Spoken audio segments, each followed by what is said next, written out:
Grandpa Nooby reporting for duty with a video that many of you have requested, and that is, how does Grandpa snipe? But more importantly, how do you snipe? And I'm going to assume that you are an average player or even a beginner, and that you haven't sniped or you've tried to snipe and you haven't seen much success. And believe me, I've been in that boat before. In one of the first COD titles that I played, there was a ghillie suit, and in order to get the ghillie suit, one of the challenges, as I recall, was 200 snipes. You got the ghillie suit. It was cool. You couldn't buy it. No other way to get it. So I went ahead and tried the 200 snipes, and it took me about 350 games to get 200 snipes. So almost everybody's been in that boat before who wants to try sniping. There is that rare person out there, and maybe you're one of them, who comes out of the box able to use a sniper rifle. I just haven't met that person, but I'm saying they probably exist. And I'm going to go through the process that I went through to get to the point where I can snipe pretty good. I can go positive in games. I can go to the top of the lobby in some games with snipers. It doesn't matter what map I'm on, whether it's a small map, a large map, whatever. I've gotten to that point. So here's the process that I used that I found was successful for me. And the first thing you have to do is set yourself up for success. There's brain work involved in sniping on Call of Duty. And by the way, this video is good for Black Ops 6 or any of the other titles, because these are the processes that I used. So set yourself up for success. Think about it. Don't grip the controller too tight. Here's a photo of me in the fighter. I'm in the front seat, the pilot seat, taxiing out with a new navigator, a guy that's about to go to navigator school.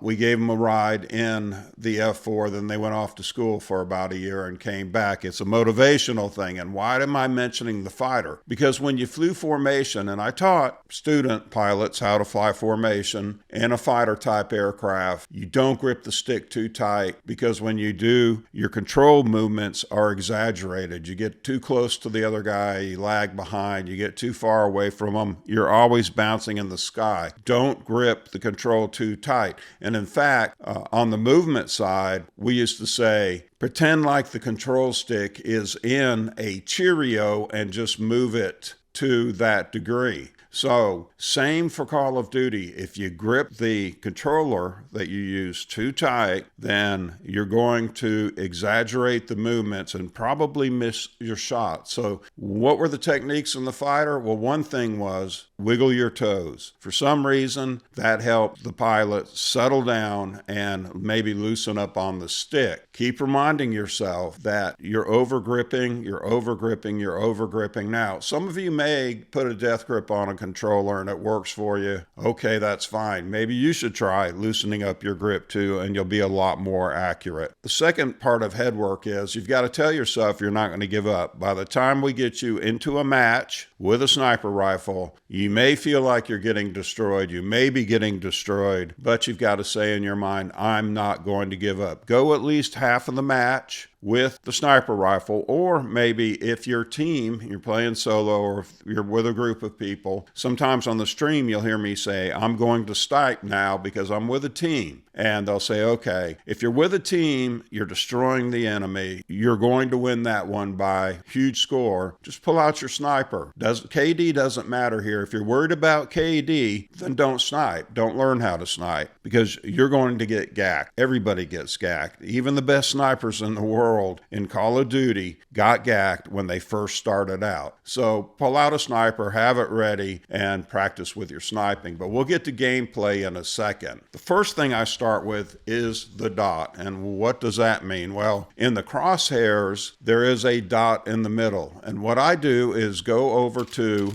Settings, Interface, Crosshair. I have to hit X to expand it. Center dot scale. I make sure it's the large. That's going to give you the largest dot, because the dot is important. You have to control the dot. The dot is the absolute center of your screen, and the closest you have it to an enemy that's coming at you, that's muppeting somewhere, the less you'll have to move your weapon once you aim down sight. Sensitivities.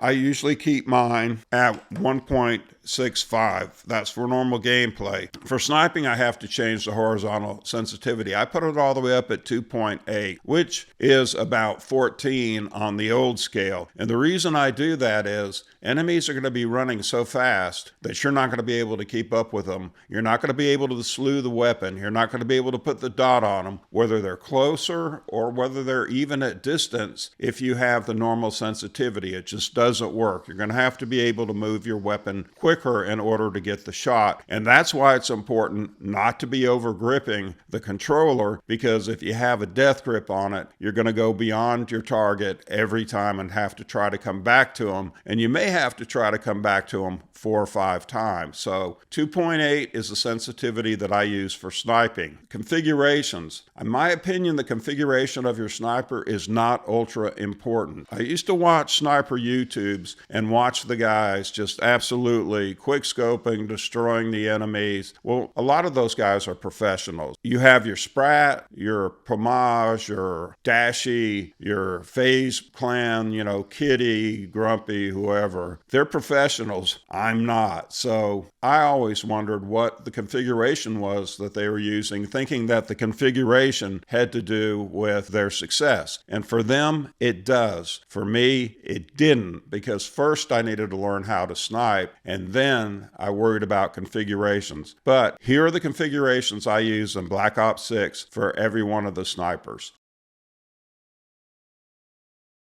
Question is, do I use a scope? What kind of scope? The answer to that question is maybe. The default scopes in Black Ops 6 are excellent. They give you a lot of visibility when you've aimed down sight. I also like the iron sights, because in previous titles, the iron sights actually block what you could see. They're awesome. There are 2 weapons so far that have iron sights, the LW3A1 and the LR762. I found those iron sights to be outstanding. It may be something that you're used to. It could help you out in a game. It's not going to help you out on the bigger maps. On the bigger maps, I go back to the default scopes. Some people use the 8x scopes, or the scopes you can change from 4x maybe to 8x on the larger maps. There are also the Kepler reflex sights. If you're used to looking through those, anything you can do to give you the advantage while you're learning to snipe is something that you should consider. Now, before I even got into the games, I thought about progression when I was learning to snipe. Do I go right to a sniper, or do I work my way up to it? Marksman rifles are an excellent way to do that. In my opinion, the most sniper-like marksman rifle in terms of damage is the Sarkov 7.62. The most sniper-like rifle in terms of single shot would be the DM10. So you can get better with your dot control, with your gripping the controller loosely with the marksman rifles. Any of them are good. Next, let's get into the gameplay. So what we've done is we've gotten our head ready. We've gotten our weapons configured. And by the way, if you're getting destroyed with a sniper, maybe you should consider backing down to a marksman in-game before you go right to that KSV or that XM4, whatever it is you're going to use, whatever weapon that you feel you're best at. For gameplay, first thing I did was go into the shooting range, and I still do that. If I know I'm going to snipe, I go into the shooting range while I'm waiting for the match to load, and I practice a few snipes. I spent a lot of time in the shooting range. COD World War II had the best one. It was a headquarters. They actually turned it into a map. The shooting range had all kinds of different targets at different distances out. That was awesome. But go into the shooting range and practice sniping, and not just for a minute or two, but maybe 10 minutes, 15 minutes, 20, 30, depending on your level. I would spend an hour, 2 hours in the shooting range, and I still do a lot of that. Now, no COD sniping video would be complete if we didn't mention quick scoping. Quick scoping is the ultimate fun in sniping. Yeah, it feels good at long range to gack somebody, aim down sight. But essentially what quick scoping is scoping in and at the exact right moment, pulling the trigger and deleting the enemy. And where's the best place to start learning how to quick scope? Well, it's in the shooting range. See the white dot, set it largest, put it on the enemy, pull, and shoot. Pull and shoot. And what you'll be able to do is find that happy medium. Do you see I missed that one because I shot too soon? Missed it on purpose to show you that you find the happy sweet spot for you, and you quick scope. Now there are guys like Sprat who will quick scope across the map.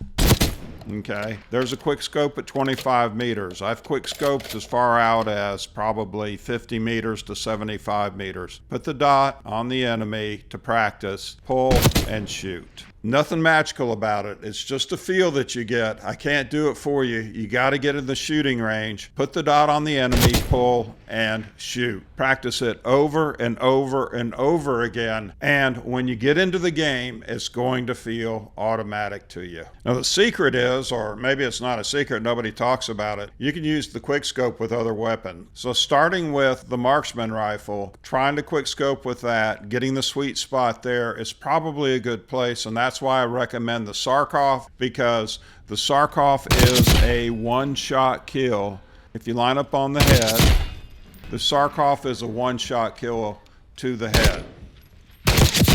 DM10 is not. So practice quick scoping. It's going to improve your game. You'll be able to do it in game, and there's no magic, no mysticism about it. It's just practice. You can also practice drag scoping. Drag scoping is something you'll probably be doing more than quick scoping at first, and that is when you don't have the dot on the enemy, when you've aimed down sight, and you have to pull the weapon to the enemy to gack them. So I'm not on the enemy, I pull it over and gack. Now you're going to do it a lot quicker than that in game, because if you don't, you're going to end up a stat yourself. And of course, there is hard scoping, and I don't need to explain what hard scoping is. It's just aiming down sight, waiting for somebody to wander into your field of view there, and then sending them to Venus. The second thing I did was I went into private matches, because private matches allow you into maps, the real game maps, in game time situations with no threat. No threat to your KD if you're still worried about that. Grandpa never worries about it. Positive, negative, I don't care. And it allows you to play against people who are shooting back at you. I recommend starting out with a map that has a fairly long line of sight that you are familiar with. Nuketown is a great map to do that on, and that's what Grandpa practices on. Recommend you start with maybe 2 bots, work your way up to 3 or 4. If Grandpa really wants to press himself, I'll put 4 bots into the game. I have a video on private matches. I'll leave a link to it in the description below. What you need to do is practice muppeting, meaning camping a little bit, and the bots will come to you, so you can get multiple shots at them before they kill you. If you put too many bots in the game, you're going to get gacked every time while you're learning how to snipe. So I recommend 2 bots to start with. Get your weapon out and get familiar with the sniper rifle. Get familiar with the marksman rifle if you need to do that. Now, after you've done that, you've got your mind right. You're going to hold the control loosely, and you're going to wiggle your toes, and you're going to remember all that stuff. You have your sensitivity set. Your dot is the large as it can be. You got your configuration where you want it. You've practiced in the shooting range. You've practiced in private matches. One final thing on practice matches. In my first few CODs, I spent more time in practice matches and private matches than I did actually in multiplayer. For gameplay, try to get a map with long sight lanes. Now, they usually have something like Nuketown 24/7. You can select that because you can actually get long shots on Nuketown. If it's a map where there's going to be a lot of engagements fairly quickly, and Black Ops 6, I would say that's something like maybe Racket or Stakeout. You may want to hold back from those while you're learning how to snipe, while you're learning how to move. But I recommend a map with long sight lanes, and maybe you need to muppet it first. And what I mean by muppeting is camping at sort of camping areas, move around and look down those lanes, pre-aim the lanes. But remember, you're throwing out a flash with your scope so the enemy can see you. If they get the jump on you with a sniper or a better sniper, then they're going to gack you. So move around, because if you gack one enemy at one spot, they're going to know that you're there, and they're going to come back if they're sniping to get you. Reposition yourself. That's fairly important with sniping. Also, make sure that you use a perk that will hide you from their UAVs, because you're going to probably be laying down somewhere or on a head glitch somewhere trying to get that snipe, and they're going to be able to see you on a UAV. That's going to make you the target. So what do I recommend for the weapons selection before you go into the game? Well, for marksman, I recommend the Sarkov as the one that gives the most damage. It deals the damage that gacks the enemy like a sniper rifle. If you want one that's more single shot like a sniper rifle, then go with the SVD. If you want one that feels more like a sniper but doesn't deal as much damage, so you might get gacked more using it, I would go with the DM10. As far as sniper rifles, if you start with the SVD, you can pull the trigger multiple times. You have multiple attempts at the enemy, but I prefer starting out the new AMR Mod 4. And the reason I prefer that one is it has the least idle sway, as far as I can tell, of any of the weapons. It deals the most damage, and you can configure it, if you use my configuration I gave early, to perform fairly quickly in the aim down sight. So Mod 4 is what I recommend if you're not going with the marksman rifles. So there it is. That's how Grandpa snipes. And I do meet with some success when I snipe. I didn't at first. I almost gave up many times, but I just kept persevering, going to the shooting range, setting up practice matches until I felt confident that I could carry a sniper rifle in specific configurations onto any map in the game and meet with success. If you have any comments on how you snipe, something I left out, something that really turned the corner for you, we'd all appreciate hearing from you. And as always, I would appreciate a like and subscribe. Helps me, helps the family. Cheers and peace to you.